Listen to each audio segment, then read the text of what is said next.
And good evening, everybody. Welcome to episode 6, season 3 of the Futsal Philippines show, the most exciting online futsal show on the internet today, where we talk about news and updates on Philippine futsal. And for this season, we are focused on the High Five Women's Futsal League, which just wrapped up its first phase of the competition, which was a single round robin. And this weekend, we'll be talking about, first we'll be talking about the results that happened last week, recap some of the highlights, but we will also talk about the upcoming matches for tomorrow's playoff rounds, where all teams in the league will be combating for places in the final or the battle for fifth. So good evening, Roy. Thank you for joining us again. Pleasure to be here, Kevin. Really looking forward to it. We're getting stuck into the final league stage and setting up the semifinals. Yeah, so how's the weather so far? I hope it cooperates tomorrow with the... There's forecasts of heavy rains, but since this is futsal, whether it's rain or shine, we're going to push through. Yeah, weather's good. Okay here so far. I mean, there was that super typhoon coming, but hopefully everyone's okay. It wasn't raining too hard as far as I know in any place, really. There's just a few showers every now and then. So, yeah, the weather's not going to dampen everything here. Yeah, and thoughts to all those who were affected by the typhoon and the habagat or monsoon rains that were caused by that. I'm currently in Iloilo right now, and it did cause some flood. So thoughts to those who are going through difficulties because of that. And I hope everyone is dry and safe from wherever you're tuning into this show. So last Saturday, we conducted our final phase of the round robin stage during an incoming typhoon, and we were able to do that safely before the typhoon really hit the Philippine area of responsibility on Sunday. But it was an interesting last day, Roy, and if we can pull up the standings that before match day 7 occurred. Yeah, So, so it's sorry, Roy. sorry, Kevin. I was just saying, like, yeah, going into this final week, it was a really good way to show who'd get that final four spots. UMak and Azzurri were the final ones able to get that last fourth spot, and both of them as sister clubs. They're the first two games as well, so it's going to be fun to watch those highlights. Yeah, definitely, Roy. So just to recap, coming into last match day, we had Tuloy as top on the table with 15 points, followed by GK Sipag FC with 13 in second place. Payatas not too far behind with 12 points in third. Azzurri with 10 and University of Makati with 8. Basically, this match day was going to determine who would really qualify for the final four between Azzurri and University of Makati, and it would also determine the placings in the semifinals for Tuloy, GK, and Payatas. So really a lot to play for coming into this final match day. Really, Roy, Azzurri and UMak had to win. Well, UMak had to hope that results went their way and their sister club would actually do them a favor. So Yeah, it's a let's great let thing about the league portion of the tournament. If you make a little slip up earlier in the league, those points matter so much when you get to the end of this point. So yeah, first up with UMak.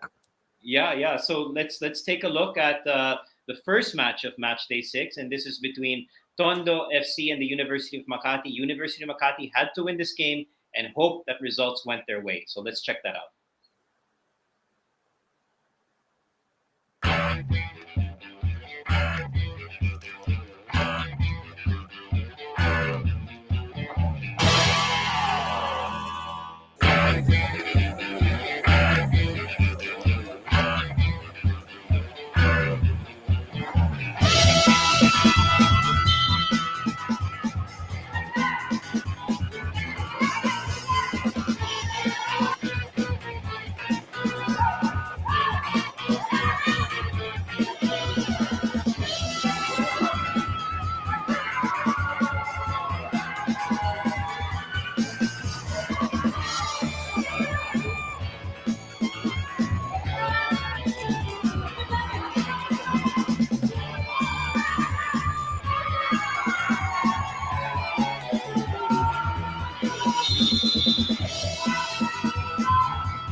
Well, yung performance ng girls is like an ocean wave.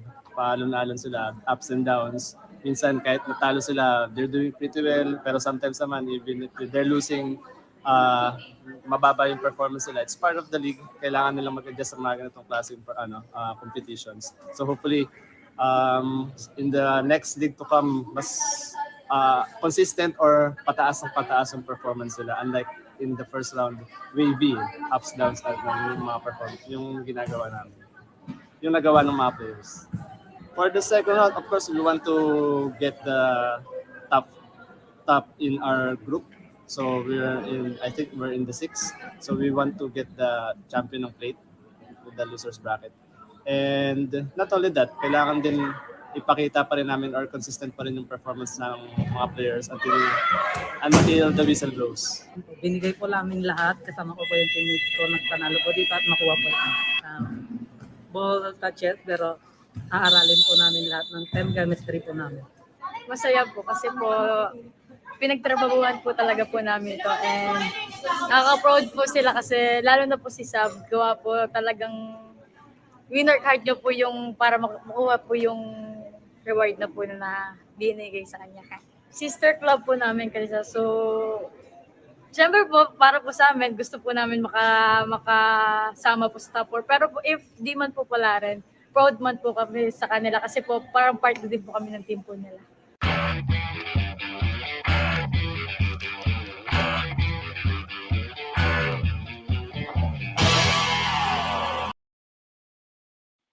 Boy, I really like that spirit of fair play and support, Roy, being shared between two teams that were fighting for the fourth spot. Your thoughts, Roy, on that last match? Yeah, it's a really nice spirit, and you can see that they want to win, and also they have so many friends and support there. So the support network is great. Let me see if I can present on here. Share screen. No. Present video file. Here we go. We'll get there in a moment. Game week 7, and so UMak Tondo. So yeah, it was a very one-sided result. It's loaded up there.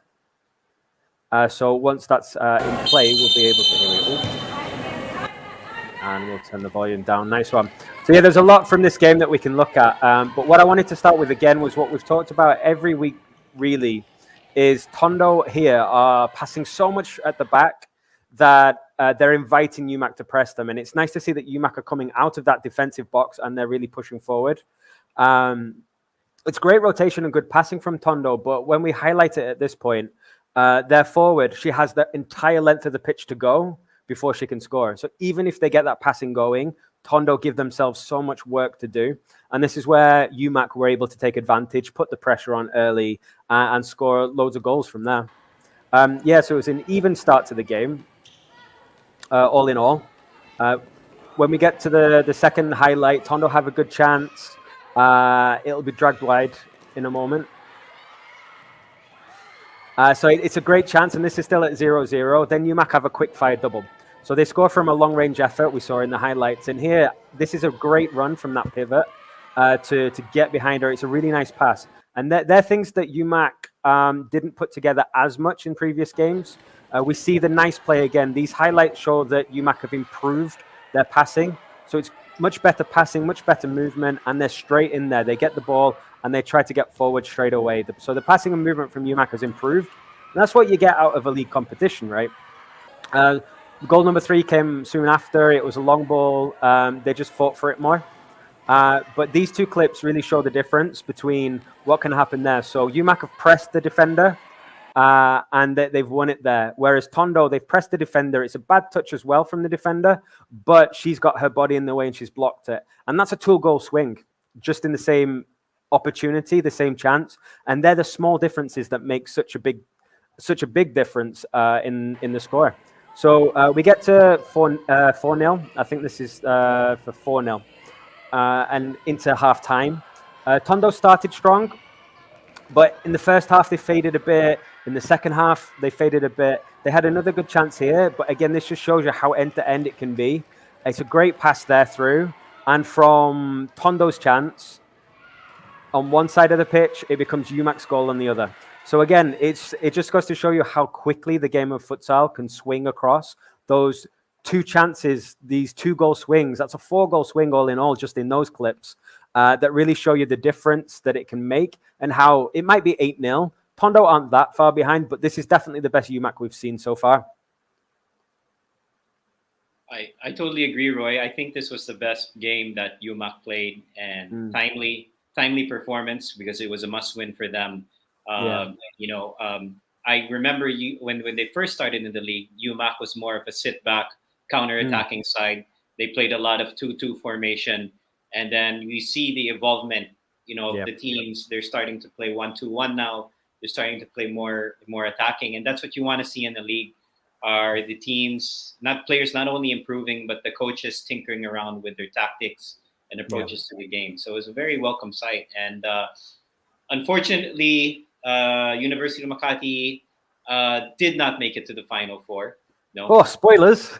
Yeah. Well, I think if people would see the results, yeah. But anyway, so okay, so I apologize for spoiling that, but I see Roy that we leveled up. I see that we leveled up in our videos. So Thank you. Yeah. and the players improving, but also us here backstage in the show are starting to level up as well our game. So really welcome sight, Roy, to finally see videos instead of squiggly. Thank you. I'm trying to work out how to do the squiggly lines in those videos so we can get the arrows and the other squiggly lines and the highlights. But yeah, absolutely. UMak have got to be the favorites now for the, I guess, the battle for the losers, that battle for the 5th place. Yeah, and now we get to see Azzurri's game against GK. All right, let's get to that highlight then of our second game between GK Sipag and Azzurri.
I think they did great because before going here, lots of players have like feeling sick, but in their performance inside, they really played out their best, played very well, even if we're lacking some players. But all over performance, I'm very happy with the performance. But we just unlucky. We just unlucky for today. Nothing's for sure, but every time, every game, we will try our best. And if we did our 100% than the other team, I think we can. But we really want it. We really want it. So this week for the coming playoffs, I think we really need to focus right now on this league because some of them are focusing in their other clubs or other sports, and others are in school.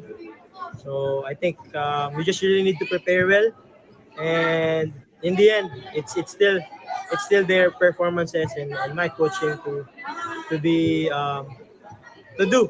In the end, it's our job to still perform well and then to get the kids their 100% every time in the court. And if we did that, I think yeah, that's it for the playoffs. About first, about sa performance ko, I think, for me, it's not enough pa din. Since, parang, hindi ko agad, parang hindi ko pa nagawa yung best ko doon. But, I'm happy na nakapasok kami sa top 4 kasi yun talaga yung pinakaunang goal muna namin is to be, makapasok sa top 4. Kasi, ito yung situation kung saan, if malus kami, tanggal kami, gano'n. So, yun talaga, masin kami today. So, that's why I'm happy for our performance ko.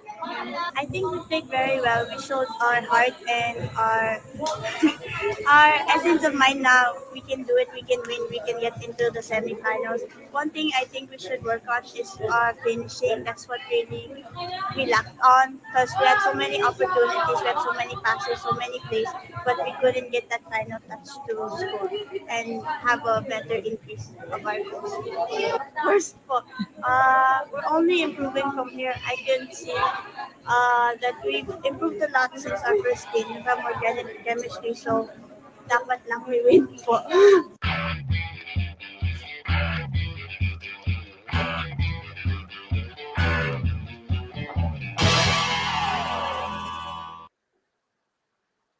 So surprise, surprise, Azzurri qualify for the for the Final Four. Roy, what did you think about that one? Yeah, it was a really good game. It was a close game. I like what Jada Bisiero says at the end there. Like Azzurri did have so many chances there to really kill off the game. GK hung on and could have been more there. We've got the highlights here loaded up that I want to pull out there. So if we can get those played. Ooh, I'll turn down the volume for us there. So yeah, here we've got the highlight of the first goal. And what I want to highlight at this point is the positioning of the goalkeeper. It's not a great first touch. She's come inside here. And at that point, you can see how the goalkeeper is a good step too far to her left. And that gives the chance for the Azzurri striker. And these are the things that at the higher levels, they're going to take advantage of. And like Coach Vic said a week or two ago, they'll take advantage of those, especially if they hit them high into the goal. And so this was Azzurri's first goal. As we go into the second highlight, GK were quite defensive in this game. You see them giving the ball to Azzurri. They're letting them play. They're standing off them in this box formation. And that was the tactic from the beginning. I'd love to see them pressing higher and harder at Azzurri, force more favorable transitions for them. You can see they're really respecting Azzurri, and Azzurri controlled the game because of it. In attack, that 2-2 formation, starting right from the back, blunted GK a little bit as well. So they tried these long passes. Most weren't successful. This one was successful. A better pass here, and she can hit that first time. But you can see that Azzurri have 3 at the back versus the 2 attackers. And when they win the ball there, they only have, it's 3 versus 2 now for Azzurri. So that puts them under pressure again. This is where we can see the second goal. We see the referees give a free kick for, supposedly for the hit on the goalkeeper. There wasn't yet a hit there. It was a bit early. But Azzurri have countered there. It's a nice 1-2. Bit of burst of speed. And I like that finish from her. To go up. So that's 2-0 at this point. After that, it was quite end-to-end stuff. So I liked how it was GK is still pushing. They come here, they drive forward.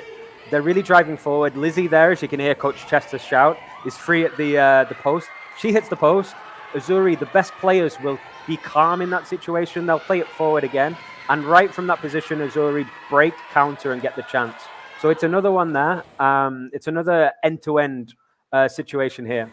And then the final one to show on this one, it's Azzurri's turn to hit the post on this one. So both teams hit the woodwork. And then this one is an excellent chance for Azzurri. Like Jada mentioned, it's you square the ball, that's an open goal, and you should be scoring that really at this level. That would be fair to say. And they'll be disappointed that they didn't at that one. This is GK's consolation goal. So again, the drive forward, that dribble forward, the players free on the right-hand side, pass it in. But what you will notice from that one is that Azzurri at this point, they only have 3 outfield players on the pitch. So this is where Lustan got sent off, which will be a big shame for her because she'll miss the semi-final now. This is from I'll show the 2 yellow cards that she was given in the game. So there, it's a yellow card. She is 5 meters, within 5 meters. Technically, letter of the law, that is a yellow card. It's, I guess coaches can be a bit frustrated because I think that's the first time that rule has actually been properly implemented so far. And so that's something that coaches would want to hear about. But yes, letter of the law, that is a yellow card. The second one is especially more, I guess as a coach, maybe difficult to take. It's GK's tactics there. She has rushed out. Again, letter of the law, this is a yellow card. She's rushed out. She's blocked it. And the referee, it's actually the furthest referee over there. He's come across and given Lustan the second yellow. And the other referee and the other officials have to remind him that he's already booked her. So this is where I think it was a little bit harsh in some sense to her, because I think if the referee had realized he'd already booked her, he wouldn't be sending her off for this one, because it's part of GK's tactic to try and disrupt the wall a little bit. It's a bit harsh. Letter of the law, they're both yellow cards at the end of the day, and so that's true. It's just unfortunate for her that she'll miss the semi-final because of these incidents. Yeah, and that's actually a very big loss for, I think, Azzurri, because she's a very key player heading into the semifinals. I think it's a shame the 2 cautions that she received for really not respecting the 5-meter distance. So, but I think Azzurri has enough talent, has enough girls to really be competitive. No, I think they've been able to perform well in some league games without her playing. Yeah, for sure. Azzurri is such a big squad. They're such a deep squad. We'll get to talk to Coach Man Almeda about that later on. Of course, they are playing Payatas in the semifinals. That's the matchup that game makes. So, from a very personal bias perspective, but now from the league's perspective, it's a loss for that semifinal. She'll be back for the last game, of course, and so we will get to see those talents play again. Yeah, so definitely, Roy, with that win, Azzurri secure their spot in 3rd on the table, and they will be facing your club, as you said, in the semifinals tomorrow, and that would be, I think, a great match.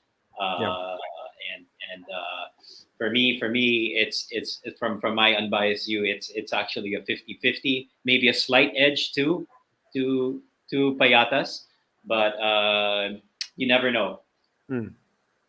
So yeah. Sorry. Yeah, Payatas have we've been improving, but Azzurri are starting, because they're such a big squad. You can see that they're starting to get the rhythm now. They didn't seem to gel at the beginning, but now they're starting to gel a bit more, and they're starting to play better futsal now. Yeah. I think their Achilles heel is finishing, as Jada mentioned, and also sometimes I feel that they let up a little bit. I think when Coach Vic was on, he would wonder why in some matches where they have control, they would sit back, given how deep they are as a squad, and sort of like allow the other teams to come back into the game when they should really be killing it. So, anyways, that's congratulations to both Azzurri and GK Sipag for qualifying for the final 4 of the competition, and that brings us to our 3rd game, which is Dr. J versus Tuloy. Dr. J, of course, is bottom of the table. And for Tuloy, they also had a lot to play for, because a win would basically secure 1st place in the standings. So let's take a look at the highlights there.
I think from the first game up to this last elimination, it's improving naman.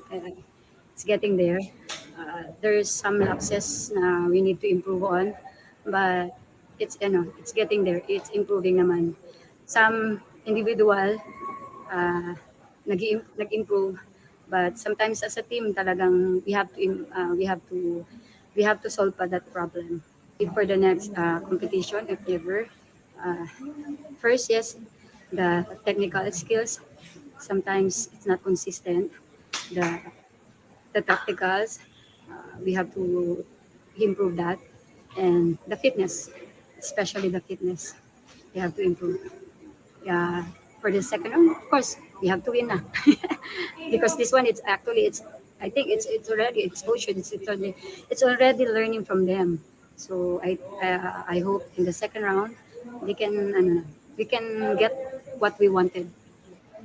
Okay naman po.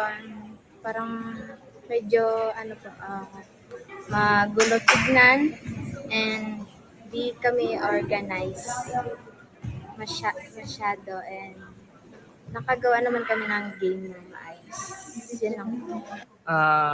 Overall po namin is actually maganda po because we reached the top 1 po. Overall view naman po is maganda. Yung sa second phase po, yung goal po namin is manalo po against semifinals and then para makaakyat po kami ng finals. Gusto rin po namin na makapunta sa finals and then yung kailangan po namin ma-improve is communication and then sa team po. Actually po lahat po sila magaling. Kulang lang po talaga sa communication as a team.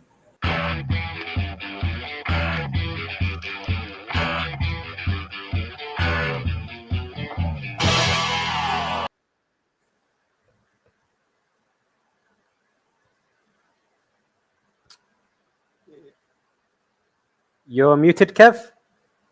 Oh, I'm sorry. Thanks, Roy, for that advice. I was just saying congratulations to Loy for securing top spot in the table, and also to Dr. J for showing clear improvement throughout the campaign. Your analysis, Roy, on this match? Yeah, please bring up the highlights. Yeah, you're right. Overall, you got to say Toloy deserve it. They were not just the best team in this game, but as a whole, the league season, they were, as a whole, the better team. What I like about this, what I want to bring up here in this first highlight is that Dr. J are pressing them. They're pressing them high. They're not retreating into the box like we did or like some of the other teams did, but they're really trying to press each player 3-on-3. They're pushing them. Then they're going in for the tackles each time. And this is brave. This is brave for an underdog who are that much of an underdog. And so they create their own chance from this. It's a good position. If there's better finishing or better skills, then they can score that one. In this second one, I think this is the second goal. The danger of that, of course, is that you can get picked apart as you get tired during the game. Toloy create this overload. Toloy are very, very good at converting these overloads.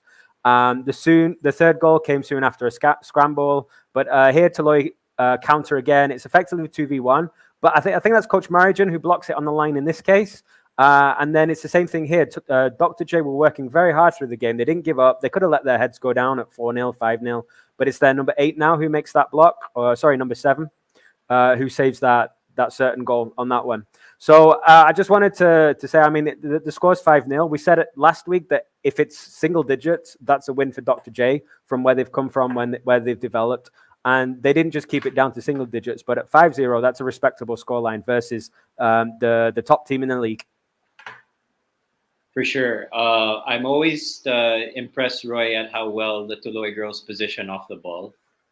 Looks like they're really well trained and taught to be in position to sort of like exploit those open spaces. But as you said, kudos to Dr. J. They pressed throughout this match, yet they were still able to defend quite well. Of course, there were some lapses there, but it was definitely, given the scoreline, a very respectable showing for them. Yeah, for sure. And as we said, Toloy are the best in the league at converting those overloads, converting those 2v1s when you've got that chance on the goal, like we showed in the couple of highlights there. And it'll be good to see them. They'll be facing up against GK Bag, so that'll be a good chance for GK to redeem themselves in the semifinals. or of course for Toloy to advance to that. I think they're successive finals appearances if they do. Yeah. Last year they were in the 23 and under women's futsal league final, so they're gonna be looking to make it. Well, it's not really the same league, no, but to make it in the second final in a major league type competition for futsal. Yeah. But yeah, it's going to be an interesting game with GK. Both have a history, both in boys and women's futsal. I'm very familiar with that. We've had our battles in the past between GK and Tuloy. Sometimes it's gone our way, sometimes it's gone theirs. Tuloy is definitely, since the pandemic, has been the more high-profile program. And coming from the GK point of view, it would be sweet to beat them in their home court. No bias at all, of course. No bias, but that would be a tough task because they're really a good team. They have a lot of great, wonderful girls there, and GK is the younger side, and we'll see what GK is made of tomorrow, and in semifinal matchup. So that brings us, Roy, to the last game, which involves your team against vastly improved Pangasinan United side. And it would be an interesting one because Pangasinan has been getting some results their last few games. Of course, your side was looking to solidify second place or one of the top two slots in the competition. So let's take a look at the highlights from that.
Yung overall performance for us, especially for me, being their head coach, yung improvement nakita ko sa team and then yung sa adjustment na gusto naming mangyari, although medyo delay doon sa talaga sa nangyari sa between third game to fourth game, medyo na-delay kami ng adjustment yung mga bata. So may impact doon sa result. Pero since ang aim namin is to have knowledge and syempre experience, exposure sa mga bata, nag-gain naman namin yun. So sobrang laki at sobrang laking tulong sa team. Yan. Yung ano naman, regarding naman sa dun sa aim ng tournament, we hope na sana meron sa amin na na-scout. Siyempre, yun din yung aim namin. Kaya nga pumunta kami dito for the help to sa kanila to show their talent din for the national team. Sa second round, yun gusto namin makuha yung top doon. Talagang siguro doon magbibigay todo na, and siyempre dito ipapakita na kasi talaga kumbaga last 2 Saturdays na lang kasi ang natitira. So hinihiling ko sa mga bata and kung ano man may tutulong namin sa kanila para mailabas yung kanilang potential or skills, gagawin namin yun para lang para rin sa kanila. Hindi naman para sa amin. Ayun, masaya kami kasi maganda yung performance namin. Yun nga, lahat kami nagko-contribute, and ayun, siguro ang sa akin lang is I always do my best talaga. Ano yung sinasabi ng coach namin, gagawin namin, and i-apply sa game. Ayun, and yun lang talaga, ginagawa ko lang talaga yung role ko as a winger, or nilagay ko ni coach sa defense, gagawin ko yun. Ayun, kung may chance ako score, and mas gusto ko kasi yung assist yung para yung teammate ko mas ma-motivate sila, marunong pala ako mag-goal. Ayun.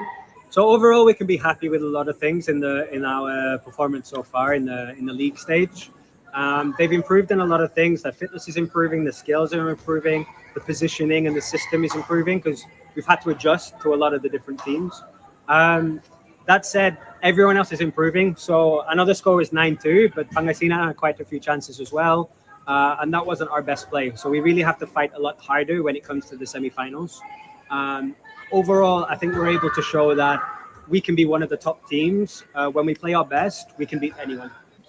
So there's a lot of university tryouts right now. And for us, really the long term and the main goal is to get the kids into those varsity scholarships. So that's really been the focus of getting the kids in shape, getting used to the play. There's futsal tryouts coming up. So that's been our long-term goal all the time. Of course, we want to win as well. I mean, no one comes here to lose every week. No one sets out with that in mind. So for us, if we play our best, I think we can beat anyone on our day. So it's really trying to get them to play at their best level. Because again, this wasn't our best level today.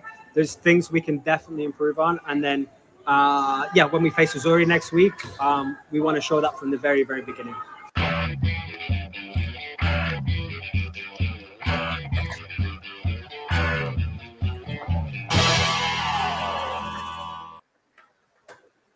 So congratulations, Roy, for that win and securing second in the table. And of course, congrats as well to Pangasinan United for still showing improvement. Even the scoreline didn't really reflect the good game, but they scored first, and they had some moments there. So your thoughts and analysis, Roy, on that. Thanks, Kevin. I think Payatas FC's coach there said it well in many ways. He seems like a reasonable guy there. Nice. You're right. I wasn't 9-2 is a great scoreline, but I wasn't happy with our performance as a whole. I wasn't happy with our start and how at times what we were doing. It was a bit of a lazy start, and Pangasinan scored first. We started doing much better from here. We've always been dangerous in the transition. So what we see in these clips, Thea wins the ball, she passes out wide, it's a 1-2, she finishes that off. It's the power of the shot that really beats the keeper there. We see the same on the next clip from the other side. Agot wins the ball, she turns, and we're looking for that space. It's a 1-2 straight away, Agot's in. And when the team presses you like that, that's the danger. If you can get passed around like this. We build up from the kick in. It's the same idea. Pangasinan are pressing, but it's only in ones, and that's where we can exploit it and pass around them. We freeze it there to show it was 3 versus 1 at that point, and we should do better there. Agot again presses nicely at this one. It's like we saw with the game earlier, Tondo and UMak. If you beat that defender on their touch, you can drive forward. She has that intensity to drive in and score. This is another from Thea. This is kind of like the best, not the worst of her play, but some of the best. She'll come back, win the ball. It's a good pass. I like this 1-2 inside. And now right here, you can see she's got that pass across to Ashley. Eventually, she drives forward again and she smashes it against the post. But it could have been better than that. But I also want to show that it's 9-2 wasn't as comfortable as it might have sounded. Pangasinan are much better now at passing around. This is a good counterattack from them. They've got 2 versus 1. I think it's Thea there at the back post hasn't recovered enough. It's a good save by Jazz. Again, the ref's given a free kick for that, but the girl has every right to go for the ball because it's loose. It's not under control. And so Pangasinan have definitely improved from 1 week to the next. Again, here we lose the ball. Once we lose the ball, Pangasinan, they get the ball, they drive forward. If we don't recover enough, then they can isolate players. They've got 2 versus 1 again. And it's another good save by Jasmine to make sure that the scoreline still stays good for us. And the same here, not recovering properly again. Pangasinan get the ball forward. They've got an overload. That's 3 versus 1 if they're fast enough. The ball comes in. It's a good first save from Jasmine. It's almost a tap-in for them, but one of our younger players who's trying to get, actually, she's going for an Inspire Raya scholarship. She gets back and she puts her body on the line to clear that. So, yeah, it's fair to say that we were the better team. It's fair to say that there's a skill gap between the 2 teams. But what I really like about Pangasinan is that no matter what the score is, I mean, this is they're 8-2 down at this point. There's only seconds left on the clock. They're still fighting. They don't have a chance to win, but they're still fighting. They were 4-0 down against Azzurri. They were 3-0 down against UMak. And they came back because they kept pushing to do that. They came back because they just kept fighting, and it just gives them a chance to get back into any game. So that's great to see, and that's a mentality that you really want from your players. UMak will be favourites for the bottom bracket, the bottom 4, but I do like how Pangasinan have improved, and they'll be a tough opponent now for Tondo.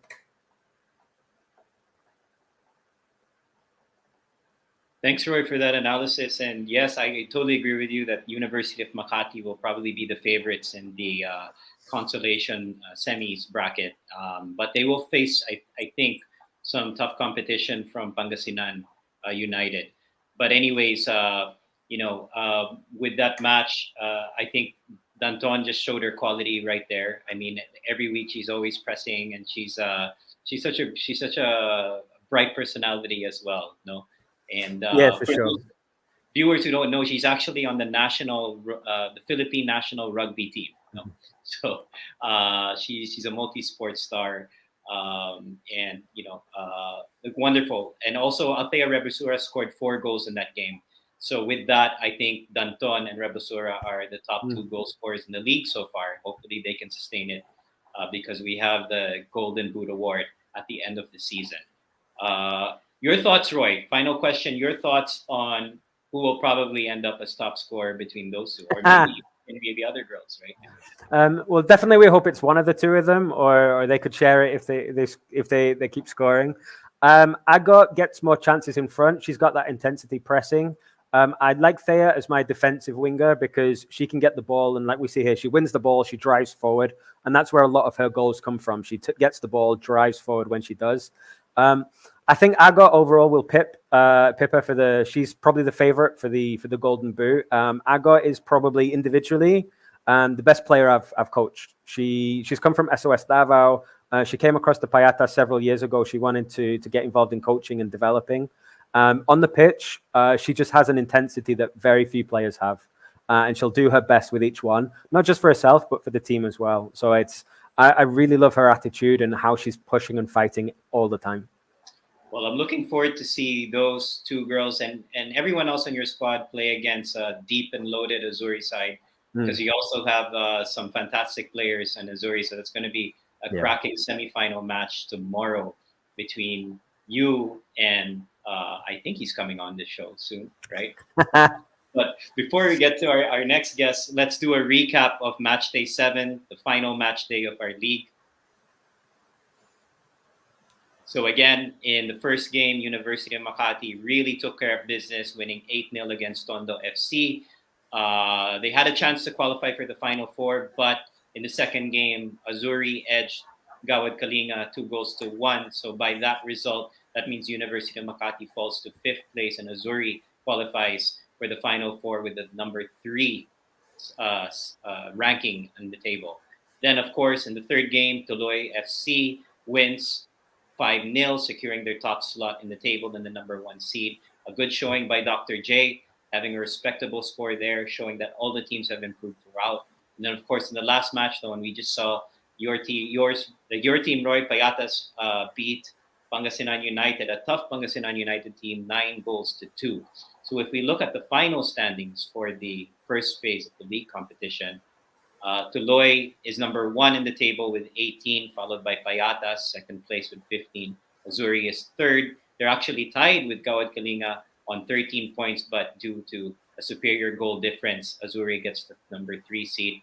Of course, University of Makati was hoping to qualify for the Final Four. They just couldn't make it, and they qualify as the top seed in the battle for 5th, followed by Tondo, Pangasinan, and Dr. J. So, given these matchups, the playoffs look like this. First, for our semifinals for the championship, we have tomorrow Tuloy versus Gawad Kalinga, number 1 versus number 4. Again, that is a revisit of a very historical rivalry between these two sides. They've gone back and forth with each other in Alaska Cup, in the Allianz competition. So it'd be good to see this again. And then, of course, you have, I think, a very exciting match tomorrow between 2 evenly matched sides, Payatas versus Azzurri. I don't know, Roy, if you want to do a TikTok wager with our next guest. Or maybe Mon can get somebody to do the video. Baka si Edmark can do the So, really cracking matches tomorrow. I'm looking forward to it. You got to say Tuloy would probably be the favorites. And then for me, it's like, I really don't know about Payatas and Azzurri for tomorrow. Your thoughts on this, Roy? Of course, biased opinion. Yeah, I'll try not to be biased there, but yeah, Tuloy versus GK. I think you're right that Tuloy are the favorites. If GK can get the right tactics down and the right coaching this week, then they can really cause some problems. Tuloy, there's been a bit of a drop-off throughout the season in their effort, intensity that can be exploited. They'll certainly be the favorites. We'll see how that goes tomorrow. And then Payatas versus Azzurri. I'd like to give us the edge because we defeated them in the first portion of the league. But I think those results show that, again, anyone could beat anyone. So we beat Azzurri, Azzurri beat GK, GK beat Payatas. So it all depends on how you perform on the day. And sometimes it's a bit of luck as well. So you might be right there that it'll be a bit of a coin toss on who shows up on the day. Yeah, definitely. So if we can also pull up the brackets for I don't really want to call it a consolation round or a losers bracket, no, because I definitely don't see those teams as losers. If we can bring up that other tree. So in the playoffs, the other playoffs for the battle for 5th place, the University of Makati, number 5, plays number 8, Dr. J. These are actually 2 clubs or sides that are very familiar with each other. Dr. J, as some of you may or may not know, is the club of UANP's women's team. So they face each other in the WNCA. So those are 2 sides that are very familiar with each other. Of course, bragging rights for which team would come on top there. And then on the other bracket or the other side, we have Tondo against the Pangasinan United FC side, number 7. I actually think this is also a toss-up given the improvement of Pangasinan and given, I think, the inexperience of the Tondo players being so young. Roy, your thoughts on these matches? Yeah, what's really great about this bracket, one thing with the league there is that you've got every team's going to have the same number of games. You often see that the better teams get more games, and so it's just a cycle for them of them having more game time, therefore improving, therefore winning more. What's nice is that every team's going to get the same number of games and they're going to play at a similar level. Dr. J have improved. I do definitely give the edge to UMak there. They've improved throughout the season. And especially that last game, they showed the best play so far, the best movement, the best passing. And for the other side, we've got Tondo and Pangasinan. I think I'll give the edge slightly to Tondo there. Overall, they have a bit more quality in their play. Pangasinan will give them problems. They have improved, but there's definitely ways to exploit how they play as well. I think that one could be a bit of a high scorer, like each, and so 3 or 4 goals between them. So it's going to be close. Tondo are going to have to take care of the tricky wingers from Pangasinan. But Pangasinan are going to fight the entire game. So I give the slight edge to Tondo, but if they're playing far too deep still, then Pangasinan definitely have a chance there. For sure. And, you brought this up, Roy, that all teams have the same number of matches. And it's not just places to play for, but these are still games where girls can be assessed for making it to the national women's futsal team pool. So that's the other intention of this competition, is to scout players. So definitely each team have players in the running, and they will still be assessed on how they perform in the matches tomorrow. So regardless if they're playing for first or for fifth or for sixth, whatever it is, it's still an important game for all teams. So we hope that everyone would tune in. So that brings our recap for our final match day to a wrap. But don't go away, because right in our next section, we will have a very special guest to join us to talk about two of the teams he's actually involved with in this High Five Women's Futsal League. But before we introduce our guest, let's hear a word from our sponsors.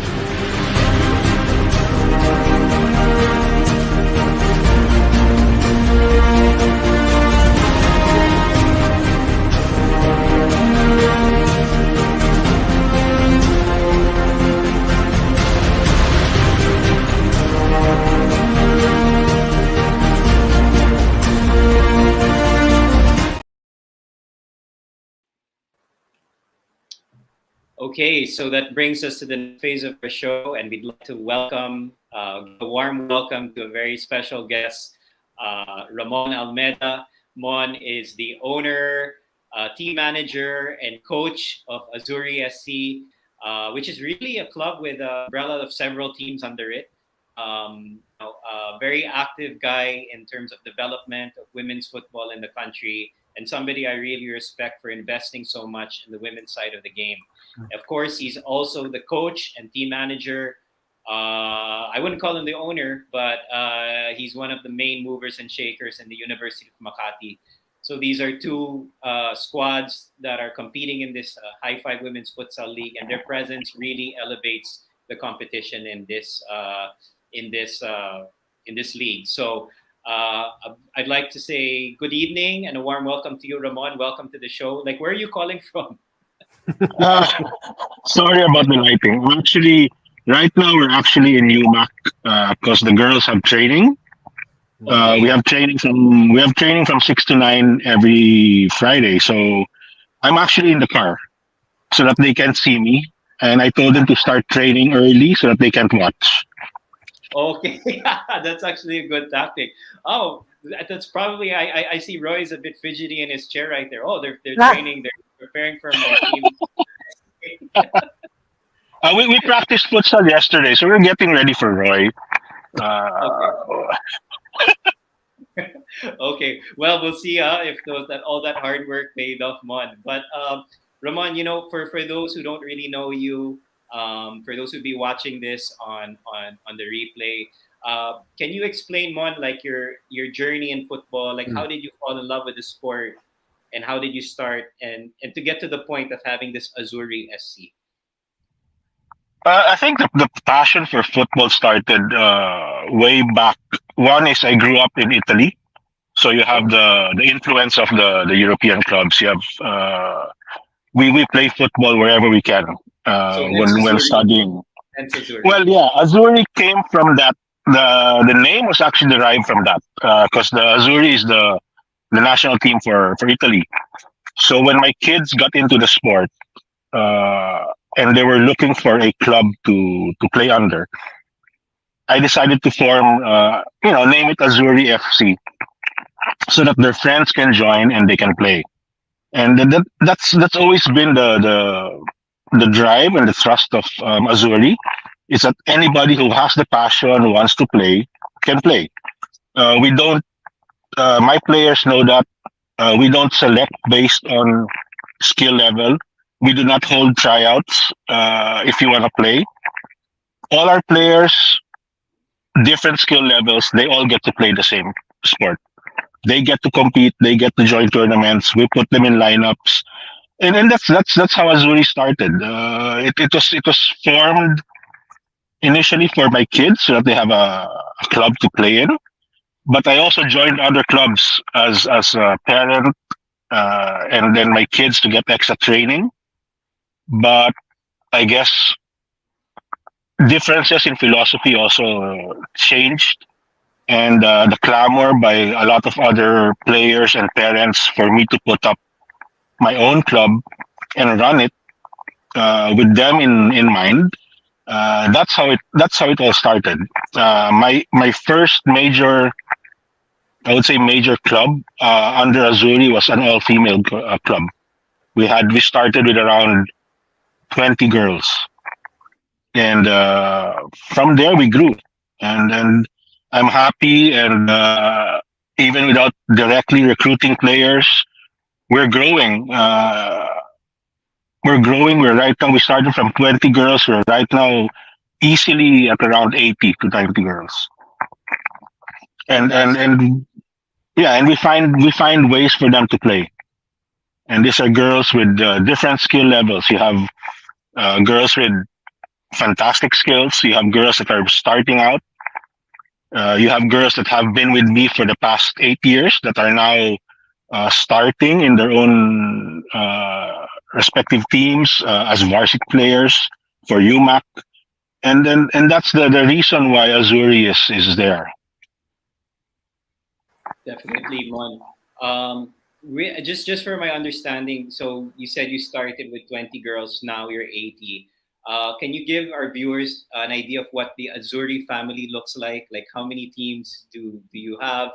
I know in sevens there's like a red, there's a blue, a green. It's like Azzurri's everywhere, no? Parang One is when I wanted, well, when I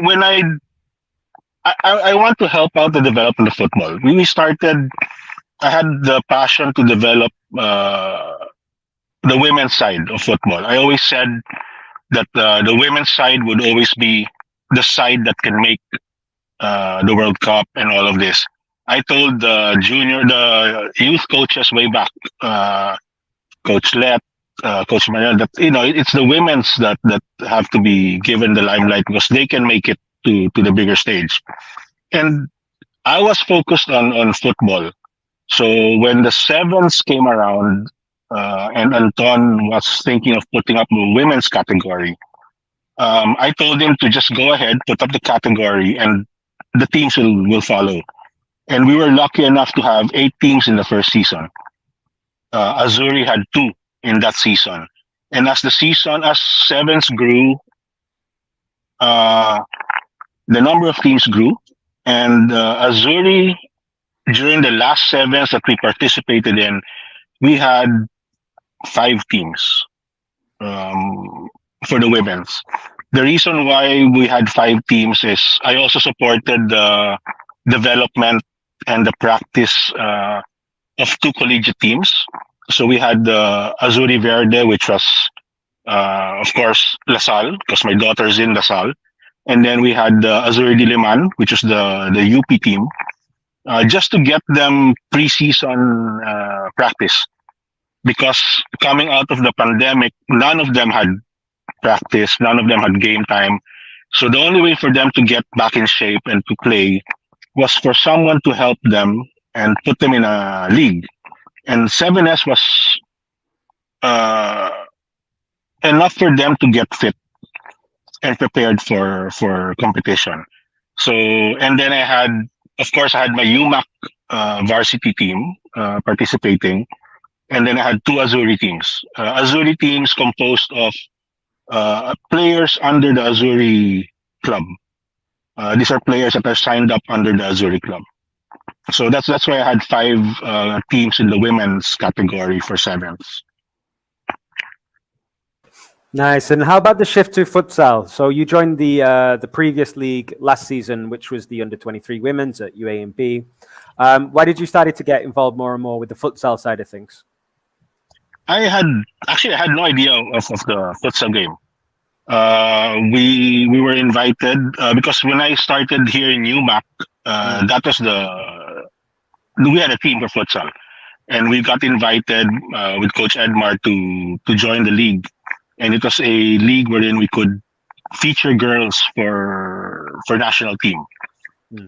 So we decided to put in the team. We had one Azzurri team. I think it's a mixed team at that time, and we were fortunate enough to get players into the national team pool. And I saw the game of futsal, and I actually enjoyed it more. I guess because of the pace. I like this. I like seven-a-side games, but if the field is too small, I'm a bit scared for my players. Majority of my players are players that are eyeing collegiate posts or varsity posts, or these are young players. I have an average of around 17 years old in terms of my players in Azzurri, and they're all eyeing university spots or varsity spots.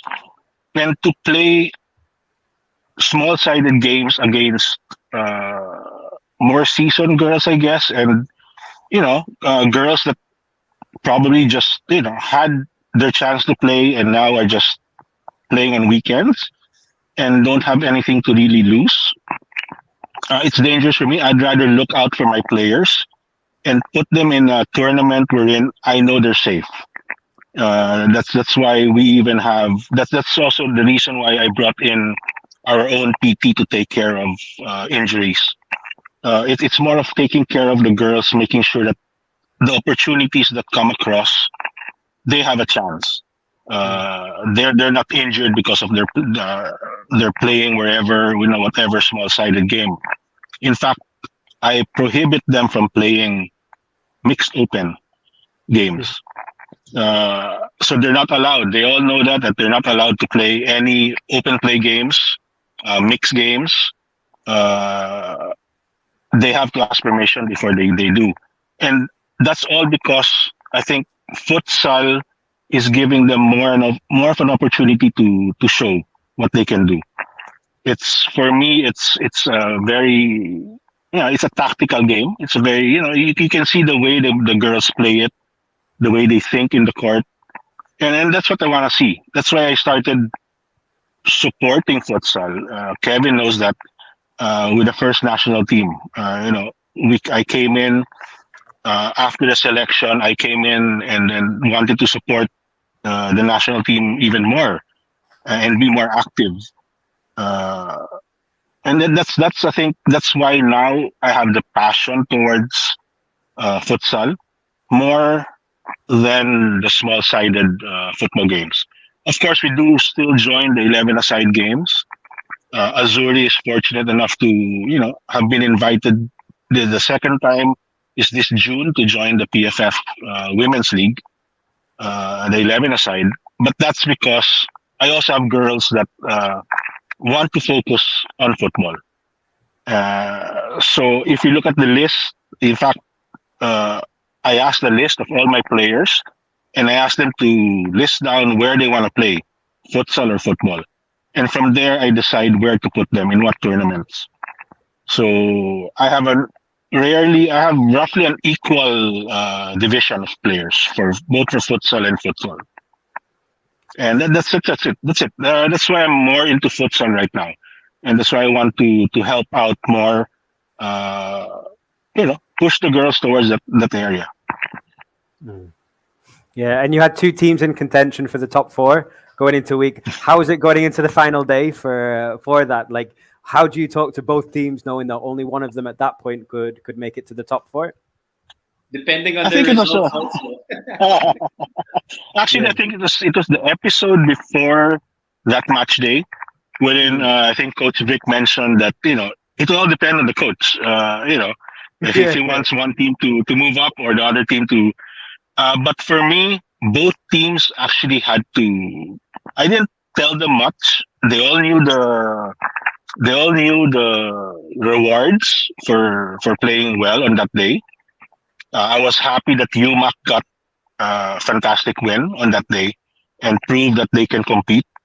And then I was happy as well for Azzurri that, even with that pressure, knowing that if they lost, they would have been out of competition for the top four, and play the way they did. Yep. Of course, I'm not happy with the 2 yellow cards, but we all know that. Yeah. And overall, how has the league season been for you guys? Looking at from the first game to this seventh game, it's been 2 months already. What development have you seen with your teams?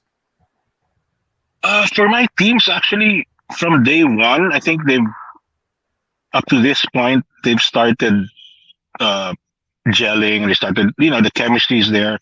I do have new players in the fold for both teams. It's not if you look at the Azzurri team, majority are those that played in Iloilo, but I had new faces as well. For UMak, there's a mix of players because we also have new aspirants coming in to the university.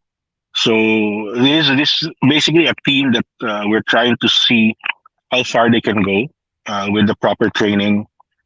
They had a good experience with the WNCAA the previous season, and then I think what the school is seeing with the development of the UMak team is compared to the past.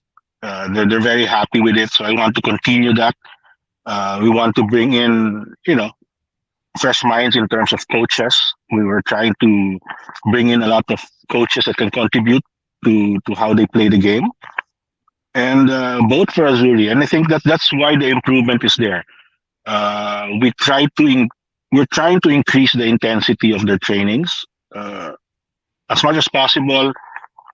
Because of time, we're only allowed to train twice a week. Azzurri doesn't train completely as a team.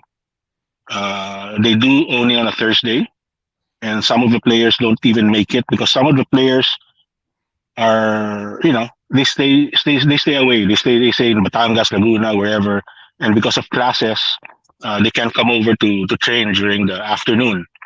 So even with that situation, I'm happy with how they play and how they're performing, even if they don't get to practice together as a team. Normally I'm happy if I get 7 players altogether I have a roster of 25. So I'm happy if I get 7 players altogether for a Thursday practice. But that's the reason why you see most of those 7 players are the ones that play majority of the games. Fantastic. And going to Ramon, UMak, if there's anyone who wants to study there or something, like, it's a scholarship program, as I understand it, no?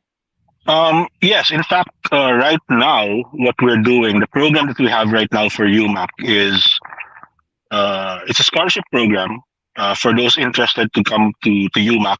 Of course, they can go through tryouts. We can see them play. If they have experience in futsal or football, then we can see them and watch them play during trainings. We invite them over during our training days. We're right now also starting our junior varsity, which is the senior high school girls, those grade 11 girls coming in. So the junior varsity team is gearing up more for WNCAA as well next year. So we plan to put in a junior varsity and the senior varsity. That's the feeding program we have for the senior varsity, because I expect these girls to, when they move up to college, they enter UMak, they become my players for the senior team. And then we also have the community, which me and Edmar handle. We're in girls from the Makati area that train in UMak. In fact, they're here right now playing, training in the field. We also have the under 13, under 15, under 17 girls, and from there they move up to the. It's a program wherein we're trying to see how we can get our teams composed of Makati players or girls coming from the Makati area. Uh, yes, we may have players that are from other provinces and whatever, but eventually that will be the ratio would be smaller, and we would have more girls coming from the Makati area, from the barangays around the UMak facilities and other barangays around the Makati area. So that's a program for UMak. That's why we're trying to push it, and that's why I'm also putting UMak in as many tournaments as possible, both for futsal and for football. A big challenge, Mon. I mean, that's so fantastic because you don't only have a varsity college program, but you have a youth through junior varsity plus a grassroots program, then consisting you Yes. really catering to the community. My question, Mon, is how supportive is the local government with regards to your plans and activities? Have they mentioned like, okay, we're gonna build you a futsal court someday somewhere? Because that would be fantastic, no? I think for the development, and given I know the location of UMak, it's in Makati, but it's basically in between several cities in Metro Yeah. Manila. Strategically, it's a very good location. For now, the support we're getting is mainly from the school, from UMac. Uh, I'm very happy with the support given to me by our sports director, and he said that in a span of less than a year we've been able to bring up the program. It was a program that, in his words, it was a program that he wanted to abolish, and it was only when and it was just timing that we got to sit down and we started talking, and I was able to share with him the vision that we do in Azzurri and how I want to see it in UMac. And when he brought me in, uh, he was supportive in all the things that we wanted to do, and in fact, he even wants a meeting next week, Kev, and because we have to discuss the Makati Futsal Challenge, which he wants to push through sometime in October. That will be hosted by the university here in our basketball court. We have two courts that we can use for the tournament. He wants both women's and men's futsal. So that's how supportive they are in terms of the developing the program. And I'm sure the local government, the mayor, and all will follow because we also have the support of the youth development, which is under Edmar's supervision. That's why we have the community kids under the program itself. Yeah, so willing to sit down, Ramon, and discuss Yeah. your plans. No, it sounds really great, and there's so much potential. I think for futsal in Makati and what you're doing. Also, I think the sport is enhancing your players as well. No, as you said, they're giving exposure to some girls to already be on the national team and to learn under a legend like Coach Vic. I think they're very lucky to have that experience. So, Roy, you have anything else for Mon? Yeah, I'd love to hear more about what's the next goal with Azzurri and UMak. What's the real dream for you guys? You mentioned a little bit personally about looking for a warehouse to make your own futsal court. What are the next steps for you guys? Yeah, actually, my dream is still looking for that warehouse. I still really, I think the way to do it is to really find a place wherein we can host, all those who want to play futsal. Yeah. That's the dream, and then we're hopefully we can get partners in that can help. Because a lot of this, it's all a personal thing. Everything is a personal drive by myself to push it. So there's no. If you look at the Azzurri kits and the uniforms, there's no sponsors, there's no logos, there's no nothing. It's just Azzurri. And it's I guess my passion there when people ask me why I do it. Hmm. It's the only way to give these girls a chance, whether it's in futsal, whether it's in football, whether it's to get a good education. It's to really support them, in what they want to do. And I think that's what's lacking in a lot of the areas. That's why I'm surprised that I have a lot of girls, like new ones coming in from Quezon, from Pampanga, Pangasinan, all the way from Baguio, uh, wanting to play, wanting to get the exposure. And I think for me, the main reason I started all of this, like playing in the 11 aside, wanting to play in the PFF Women's League, uh, pushing, trying to get the chance to play, even let's say, for example, in the Women's League of the PFF 11 aside, and bringing in the youngest squad. We had the youngest squad last year in the cup.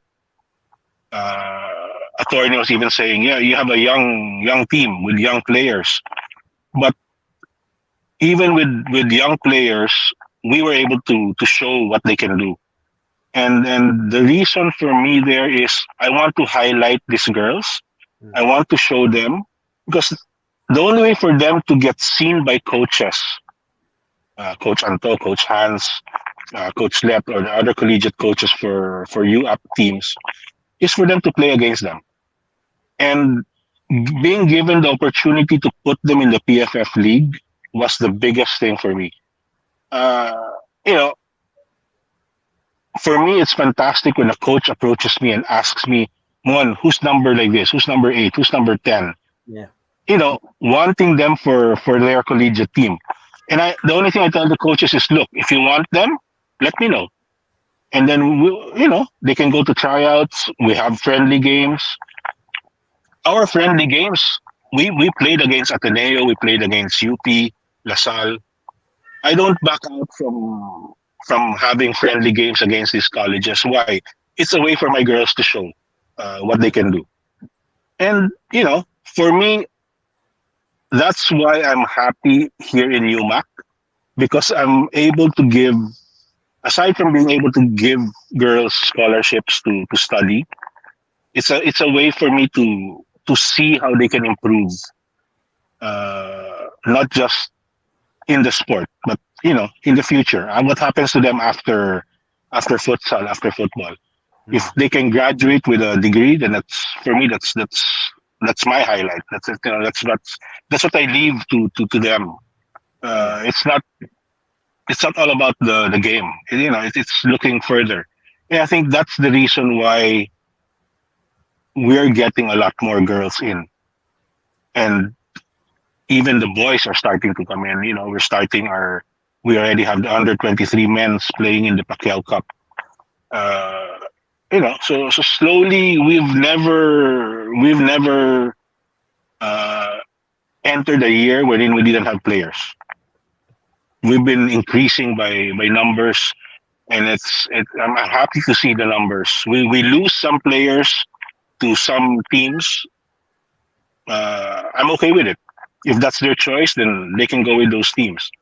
But what I tell the girls is, it's easy to join Azzurri. We welcome everybody, but when you leave, it's harder to come back. Fair enough. I totally understand. Look, Yeah. if I support you while you're here, and then you decide to move somewhere else, it's tougher for you to come back. I'm not just going to give you the spot back just because you want to come back. You have to, I have girls that have been loyal to me for the past 8 years, that they started from zero and are now all playing in the varsity team of UMak. That's dedication. That's their loyalty to not to Azzurri, but at least I think it's the loyalty to me as a person, knowing that I'll take care of them, knowing that I'll guide them towards the right direction. They want to stop playing, go ahead, but they still get the education that they need. Yeah, it reminds me of there's a nice quote. I think it's by Winston Churchill that says, "You make a living by what you get. You make a life by what you give." And it's great to see more programs that are giving towards the girls, that are looking at what can we give these girls. They have to earn it. They have to work hard. They have to Yes. keep it. But giving them these opportunities that a lot of our kids didn't have before, whether it's for you guys or the other guests we've had on the show as well. It's been great to highlight these kind of clubs with this league.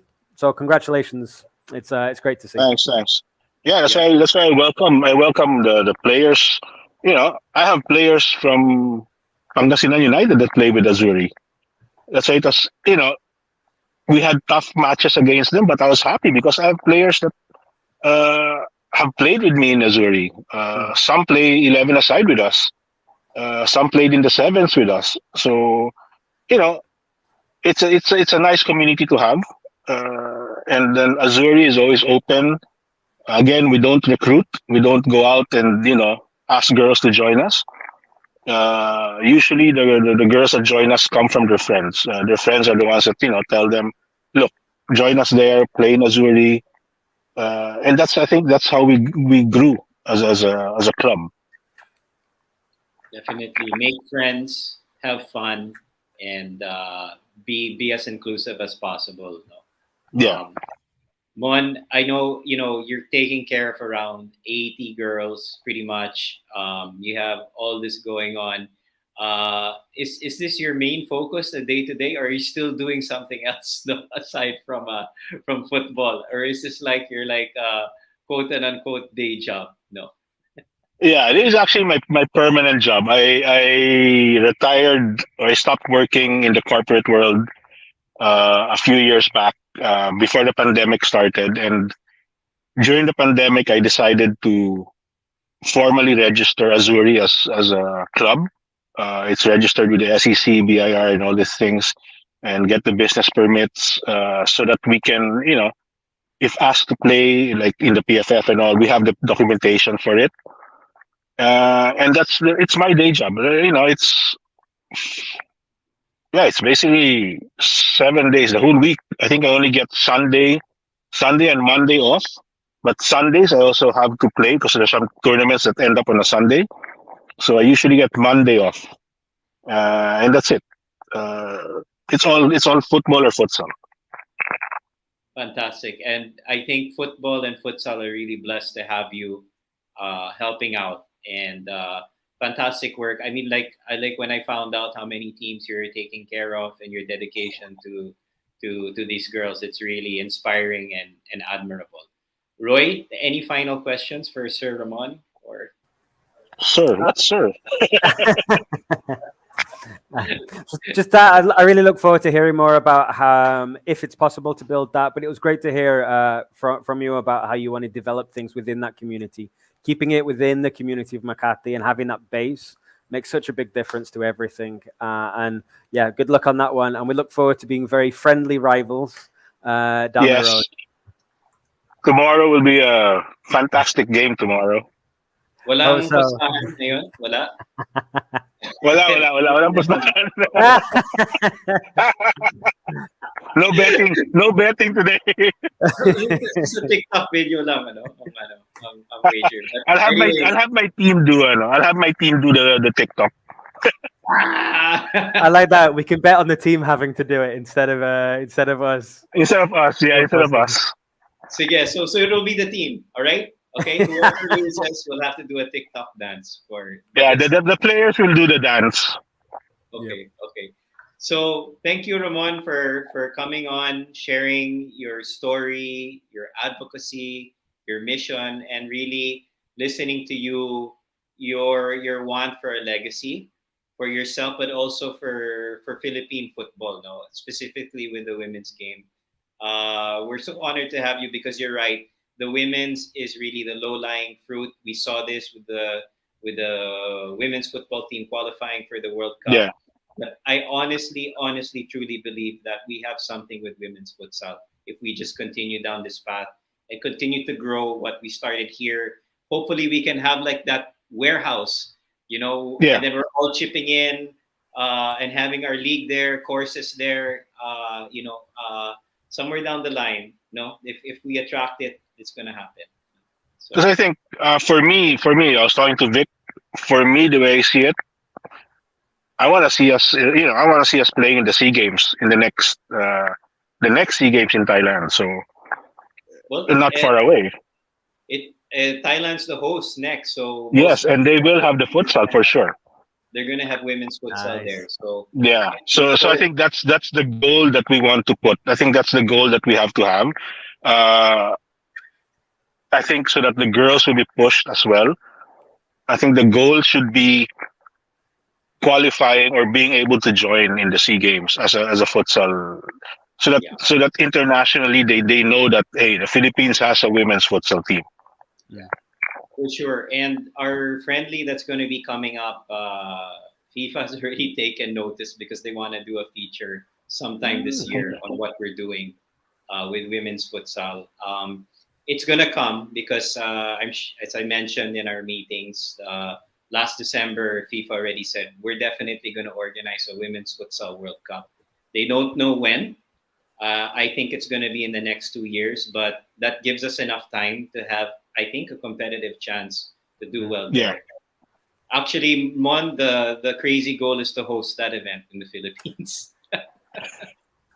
We can. So we need a warehouse. We need the warehouse. Oh yeah, that warehouse. We need that warehouse. So we need to start scouting for locations now. So, anyways, Mon, great pleasure. Thank you as always, and for the Thank you also. that you give to our development program. Really, really invaluable. So, Roy, I guess that's it. No, you have nothing else for Ramon. You're good. It's all great. Thanks so much. Congrats and good luck We'll tomorrow. see each other tomorrow. Tomorrow. Okay. So that's a wrap for our second portion of the show. We'll just have some word from one of our sponsors, and Roy and I will tie things up.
So you just saw the Amici's Gusto Goals of the Week for match day 7.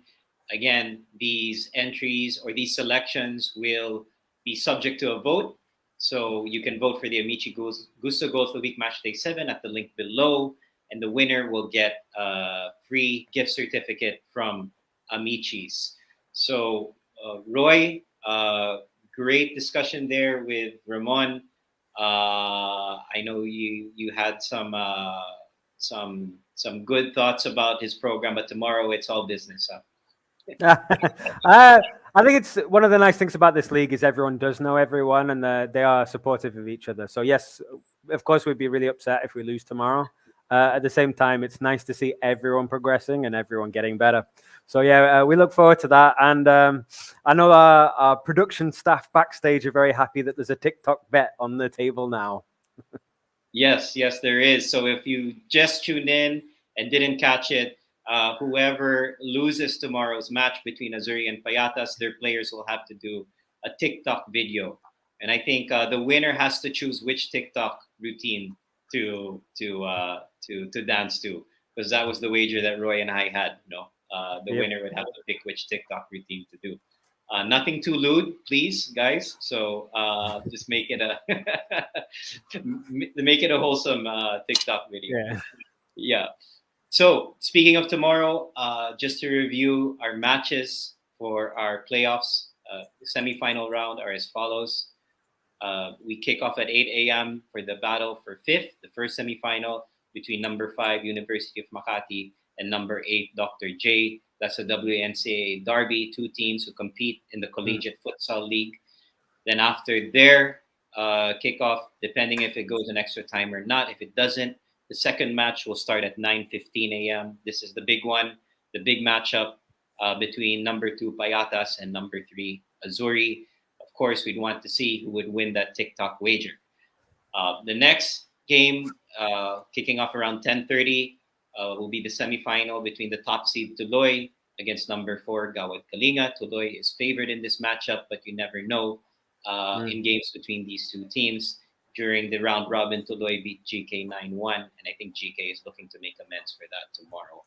Then the final match will be other semifinal, the battle 5th, number 6 versus number 7, Tondo FC versus Pangasinan United. I think that's also going to be a very close match. Roy thinks Tondo has the edge. I actually think it's a 50-50 game. So Roy, your final thoughts on this episode and heading into the match day tomorrow? Yeah, it's a great 2 months already into the league. It's flown by, hasn't it? And it's been really good to see the teams improve every week. And they're not getting, I mean, you look at, even at the bottom part of the table, you see Dr. J go from 11-0 at the start of the league now to 5-0 against the best team, the league leaders. You see Pangasinan have improved every week. You see that battle for 5th is going to be exciting. But then we get to the top 4 and we see some brilliant talents for futsal. I mean, we were talking with Mon about the future of the national team. Maybe there's we've got this tournament this year, this international the international friendlies, and then looking ahead with possibly SEA Games, possibly Futsal World Cups. These are such amazing things to be able to think about and dream about and work towards now. So everything, like you said before, everything to play for everyone, because these semi-finals and finals are going to be very competitive and all under the eye of Coach Vic Hermans, the national futsal team coach. Amazing experience. Yeah, definitely. And that's, I think, there's a lot to look forward to. This is just a start. Yeah. And we hope by doing this well, we establish a very good. Who do you think will win the TikTok bet? All right, guys. So whoever thinks will win the bet, or the game tomorrow, and subsequently the bet, you can comment in the comment section down below. You can also suggest which TikTok routine the loser can do, right? So you can help our coaches here. So looking forward to it, Roy. Again, thank you so much for joining us in this episode. Your insights and analysis are very invaluable. And good luck tomorrow. So thanks. We'll need it. Thanks for tuning in. Stay safe. Good night.